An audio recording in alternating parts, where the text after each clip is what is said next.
Surprisingly, over 90% of viewers haven't subscribed yet. If you're enjoying the content, hit that subscribe button. It motivates us to keep creating and helps us never miss an upload, and you'll never miss a story again. My fiancée thought she could betray me and still keep the ring. So I vanished without a word and made one move after another until her perfect life completely fell apart. I used to think I was one of the lucky ones. I'd proposed to the woman I loved more than anything, and she'd said yes. Her name was Lila, and she was everything I thought I wanted: funny, ambitious, adventurous. We'd been together for 4 years, and when I gave her the engagement ring, I genuinely believed we were starting a new chapter that would last the rest of our lives. She'd gotten really into fitness over the past year, spending more and more time at the gym. At first, I was supportive. I even encouraged her to go since I knew how much she loved the boost in energy and confidence. She'd talk about her gym buddies sometimes, 2 guys she often trained with. She'd say they helped her push herself, kept her motivated, and made her workouts more fun. I thought nothing of it. I wasn't the jealous type, and I trusted her completely. For a while, things seemed normal. We were planning the wedding, going over venues, discussing the guest list. But I started to notice small changes. She became more secretive with her phone, often turning the screen away when she got a message. She was suddenly too tired for date nights, saying she had to get up early for training. And she started wearing more makeup to the gym than she did when we went out together. I brushed it off at first. I told myself she was just excited about her progress, maybe getting into fitness competitions. But then I started hearing little comments from mutual friends. "She's at the gym a lot," they'd say, with a tone that made me uneasy. Always with those same 2 guys. One Saturday afternoon, Lila said she was heading to the gym for a long training session. She left in her workout clothes, kissed me on the cheek, and told me she'd be home around dinner. An hour later, I realized I'd left my water bottle in her car from the day before, and I thought I'd swing by to grab it. Her gym wasn't far, so I drove over. When I got there, I didn't see her in the main workout area. I walked around casually, expecting to spot her near the squat racks or stretching mats. But she wasn't anywhere in sight. I asked at the front desk if they'd seen her. The staff member hesitated for a split second before saying, I think she's in one of the private rooms." Something about their tone made my chest tighten. I knew the gym had private training areas, but why would she be in there with her gym buddies on a Saturday, and why would the staff react like that? I didn't go looking for her then, I just left. I drove home with a knot in my stomach, telling myself I was overthinking. That night, when she came back, she was unusually cheerful. She chatted about how great her workout had been, how she'd hit new personal records, how the guys had really pushed her. But there was something in her eyes, a glint that didn't match the casual tone. I tried to ignore it, but a seed of doubt had been planted. Over the next week, I started noticing even more strange things. She'd get texts late at night and smile to herself before quickly locking her phone. She'd say she was training extra hard and would come home hours later than she should have. When I asked about it, she'd roll her eyes and say, "Babe, you don't get it. This is part of the grind." I didn't want to believe anything was wrong, but one evening I accidentally saw a notification pop up on her phone while she was in the shower. It was from one of the guys at the gym, something short but way too familiar in tone for a casual friend. My heart started pounding. I knew I needed answers. The next Saturday, when she said she was going for another long session, I followed her. Not close enough to be noticed, but close enough to see where she went. Sure enough, she met up with her 2 gym buddies in the parking lot. They went inside together, laughing, and headed straight for one of the private rooms. I waited in my car for over an hour. When she finally came out, she was wearing the same workout gear but looked different. It wasn't sweat from exercise. It was the kind of glow you can't fake. And on her hand, catching the afternoon sunlight, was the engagement ring I had given her. The sight of it made my stomach twist. I didn't confront her that day. Instead, I decided to confirm what I already suspected. I quietly reached out to someone I knew who also went to that gym, someone I could trust. I asked them to keep an eye out for Lila and tell me if they noticed anything unusual.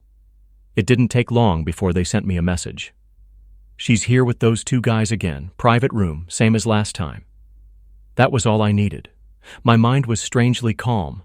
I wasn't going to scream. I wasn't going to beg for answers. I'd already gotten them.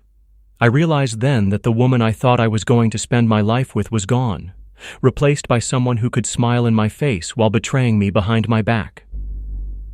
The next morning, While she was still asleep, I carefully slid the ring off her finger. I put it back in its box, closed the lid, and tucked it into my desk drawer. I didn't leave a note. I didn't say a word. When she woke up and realized it was gone, she called me, frantic. I didn't answer. I blocked her number. I blocked her on every platform, and then I vanished from her life completely. She had no idea where I'd gone. No explanation. Just silence. But disappearing was only the first step, because I knew deep down that she'd never forget the day I walked away without a single word, and that was just the beginning of what I had planned. When I walked away without a word, it wasn't an impulsive decision. It was a deliberate one. I knew the silence would do more damage than any screaming match could. Lila was the kind of person who hated loose ends, who needed control over every situation. She thrived on being able to explain herself, twist narratives, and keep people hooked in her orbit. By giving her nothing, no confrontation, no closure, I denied her the one thing she wanted most: my attention. In the days after I left, my phone blew up with calls and texts from numbers I didn't recognize. I knew they were from her, trying new ways to reach me. I didn't open a single one. I deleted every message without reading it. I also quietly changed my address, had my mail forwarded, and made sure she had no way to know where I was staying. I moved into a furnished apartment across town, far enough that we'd never bump into each other by accident, but close enough that I could still keep tabs if I wanted to. And I did want to. Because while my absence was already gnawing at her, I wasn't finished. Lila's photography career had always been tied to her image, her brand as a fit, dedicated, disciplined person. She was trying to pivot into fitness modeling, posting motivational content and workout videos online. She'd use the engagement ring in photos, captioning them with lines about committing to your goals and wearing your commitment proudly. I had once thought it was sweet. Now it made me sick. I started with something subtle. I untagged myself from every photo on her social media. Then I unfollowed her entirely, not blocking her because I knew she'd notice and interpret that as bitterness. No, unfollowing was more unsettling. It was quiet, dismissive. It sent the message: I don't care enough to keep up with you. Through mutual acquaintances, I made sure small truths started to trickle out. Nothing dramatic, just quiet confirmations when people asked why the wedding was off. We're not together anymore, I'd say, and it wasn't my choice to end it. That was enough. People love filling in the blanks, and they usually guess the worst when given room. Within a few weeks, Lila's online engagement started to dip. A couple of her regular collaborators stopped working with her. I knew why. Because one of them, a friend of mine, had seen her with the gym buddies while she was still wearing my ring, and had decided they didn't want to be part of her brand anymore. I wasn't sabotaging her directly. I didn't need to. All I did was make sure that the truth reached the right ears, and the truth, when it's ugly enough, does the heavy lifting on its own. Meanwhile, I was focused on rebuilding my own life. I picked up a new hobby, rock climbing, and started meeting people outside my old social circle. I poured more time into my work, volunteering for projects I'd previously turned down because of wedding planning. My career started to take off in ways it never had before.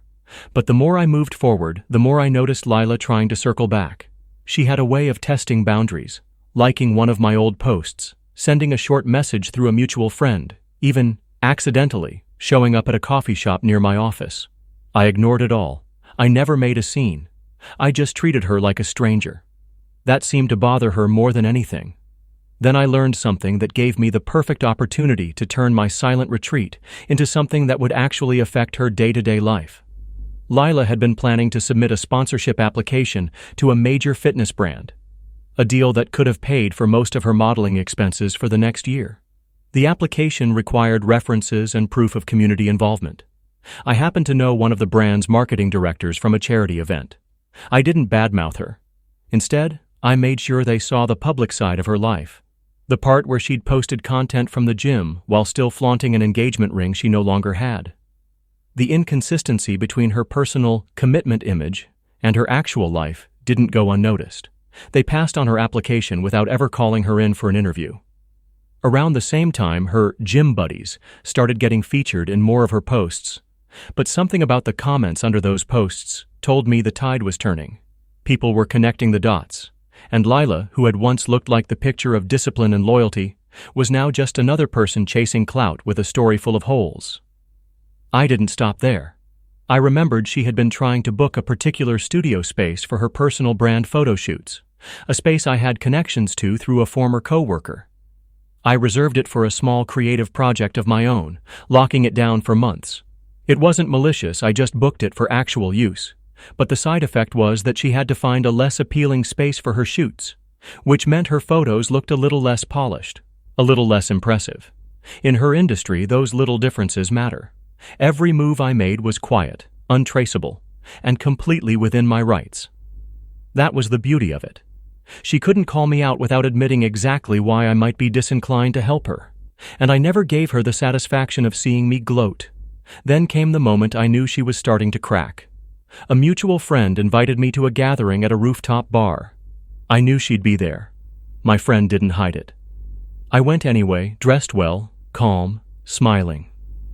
When I walked in, I saw her freeze for just a second before forcing a smile.